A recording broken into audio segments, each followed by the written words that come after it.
Yup, we finally got our footage after all, thanks to Lucky 7 DX. Spirit Tracks is very similar to Phantom Hourglass in its style of point of view, graphics and art, and the dungeons are made in a very similar way. However, we feel that the dungeons in this game are better made around their own themes, so it was slightly easier for us to put this list together and define what was good and not. We're TheOwnersofTriforce, I'm on the one, and let's take a look at our Spirit Tracks dungeon ranking.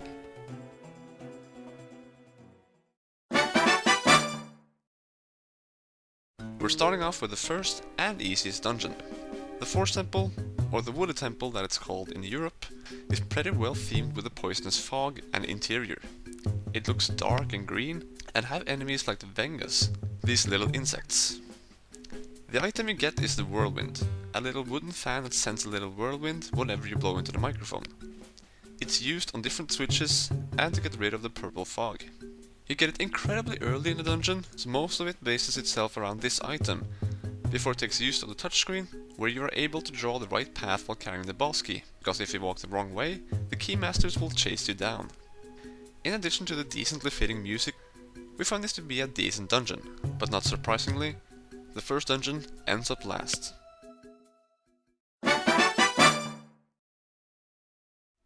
Following up is another dungeon that has the same music as the Wooded Temple.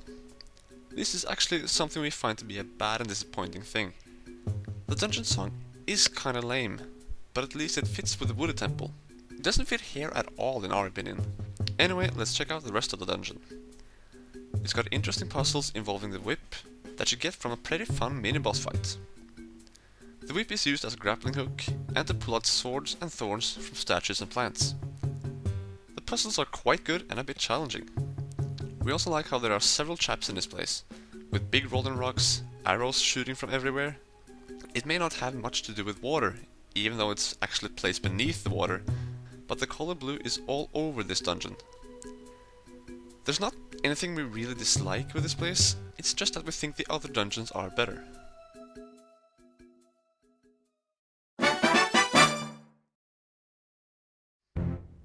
Phantom Hourglass introduced us to a dungeon you had to visit several times, and make more progress after each other dungeon you complete.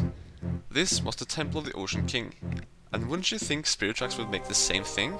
The Tower of Spirits is what we call a hub dungeon. Like I said, you have to visit it after every other dungeon is completed. What's different about this dungeon from the Temple of the Ocean King is that you don't have to go through the same floors over and over again. Every time you visit, you only have to go through the new rooms and new floors that have been put together. All the different parts of the tower is just floating in the air until you're ready to find the next glyph. We did mention that it was a creative idea to make you visit a dungeon over and over and do something new every time, but we don't particularly think that the Tower of Spirits was much better. In this game, you bring along your partner, who's Zelda for the first time. We love that she's your partner and that she has the ability to take control of the different phantoms in there. There are a lot of puzzles to be solved and a lot of floors to go through, and Zelda helps out a lot with this ability. The puzzles vary often, and there are different phantoms with different abilities. Some can teleport, others have a fiery sword, and then there's the one who can roll and crush everything. This is all pretty good, but they also made it so tedious! It's not like you have to do this from time to time, but rather all the time. Using your stylus to control Zelda everywhere isn't always fun, and especially when it's done so much within the same place. And when there is variety to the puzzles and the phantoms, it means that you have to switch between them a lot, which is really annoying. At first, I thought the Tower of Spirits was a very good dungeon, and done better than the Temple of the Ocean King, but that was before I knew how to control Zelda as a phantom and switch between them for about 30 damn floors. The puzzles are challenging, and it's fine as the final dungeon as well, but it becomes really tedious and annoying to get through, at least for me. I just thank Nintendo for making the dungeon theme really good. It was the only thing that kept me going. Owner 2, however, seemed a bit less annoyed by it than me, which is why it's not at the bottom.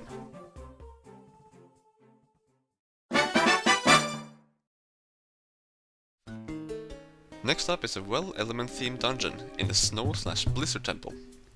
Needless to say, but somehow I am anyway, this dungeon has a lot of ice, snow and frost inside, and a lot of puzzles base themselves around ice and fire. The boomerang is the item found inside this dungeon. and makes for an awesome use. It can be used to carry fire onto enemies or light other torches. But what's even cooler, seriously, no pun intended, is that you can throw it into a torch with this flame of ice or whatever it is, to create a path of ice at the surface of the water. This dungeon has a big sort of main puzzle in the 3 different bells. This involves pushing blocks around to get into the center of the floor, and then being able to play a certain melody with a boomerang in order to proceed.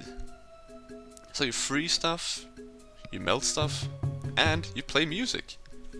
Which is cool because this dungeon also has the same theme as the wooded and marine temple, and it's nice that you can, sort of, play your own theme.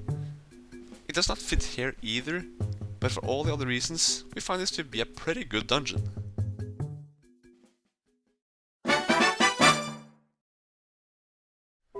Finally introducing a new song to the regular dungeons is the Fire/Mountain Temple. The reason we placed this at number 2 is because of how it works as a mine, rather than just a lava-filled dungeon. A lot of puzzles and transportation involves the use of minecarts. You have to go in different directions, press switches while you're riding to go the correct way, and then there's the boss key that rides on a different rail, and you have to hit the correct switches for both yourself and the key in order to have both arrive at the same place. It's fun and a bit challenging at times because you have to check your reflexes. In addition, it's a bit challenging to use the bow to shoot an arrow at the switches in distance, to which I felt the controls didn't always respond like it should. Or maybe I just suck, I don't know. Other than this, there's quite a bit of platforming with the whip, literal platforms on lava spewing upwards, and shooting switches with a bow and arrow. It's decently challenging, the fire and mine themes work well here, and the music fits a lot more rather than the one I've been complaining about.